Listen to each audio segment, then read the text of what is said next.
ಹೋಗ್ಬೇಕಂತ ಇದು ಏನಿದೆ ಇಲ್ಲಿ ನಾವು ಸೇರಿರೋದು ಏನಕ್ಕಂದ್ರೆ ನಮ್ಗೆ ಆಗ್ತಾ ಇರೋ ದಬ್ಬಾಳಿಕೆಗೆ. ಇದು ನಮ್ಮ ಸಾರಿಗೆ ಸಚಿವರು ಟ್ರಾನ್ಸ್ಪೋರ್ಟ್ ಮಿನಿಸ್ಟರ್ ಯಾರಿದ್ದಾರೆ ಅವ್ರಿಗೆ ಹೋಗ್ಬೇಕು.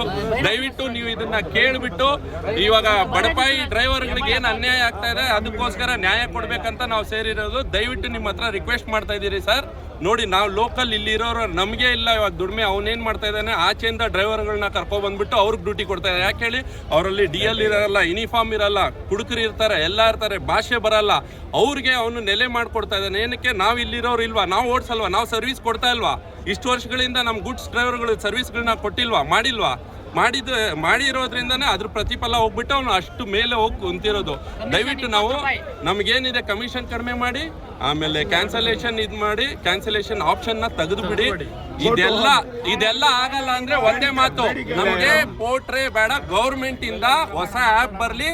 ನಾವು ಗೌರ್ಮೆಂಟ್ಗೆ ಏನ್ ಪೋರ್ಟ್ರಿಗೆ ಕೊಡ್ತಾ ಇದ್ದೀರಾ, ಗೌರ್ಮೆಂಟ್ ನಿಗದಿತ ಏನ್ ಪರ್ಸೆಂಟ್ ಅಂತ ಫಿಕ್ಸ್ ಮಾಡಿದ್ದಾರೆ, ಅಷ್ಟು ಪರ್ಸೆಂಟೇಜ್ ನಾವು ಗೌರ್ಮೆಂಟ್ಗೆ ಕೊಡ್ತೀರಿ. ಗೌರ್ಮೆಂಟ್ ಇಂದ ನಮಗೊಂದು ಆ್ಯಪ್ ಬೇಕು ಅಷ್ಟೇ. ಇದೆಲ್ಲ ಅವ್ನಿಗೆ ಆಗಲ್ಲ ಅಂದ್ರೆ ನಾವು ಅವನ್ನ ಧಿಕ್ಕರಿಸ್ತೀರಿ. ಮತ್ತೆ ನಮಗೆ ಗೌರ್ಮೆಂಟ್ ಇಂದ ಹೊಸ ಆ್ಯಪ್ ಬರಲಿ ಅಷ್ಟೇ. ಒಂದು ಕೆಲಸ ಮಾಡಿ, ವಿಡಿಯೋ ಮಾಡಿದ್ರೆ ಸೆಂಟ್ರಿಗೆ ಬಂದ್ಬಿಡಿ ದಯವಿಟ್ಟು. ಸೆಂಟ್ರಿಗೆ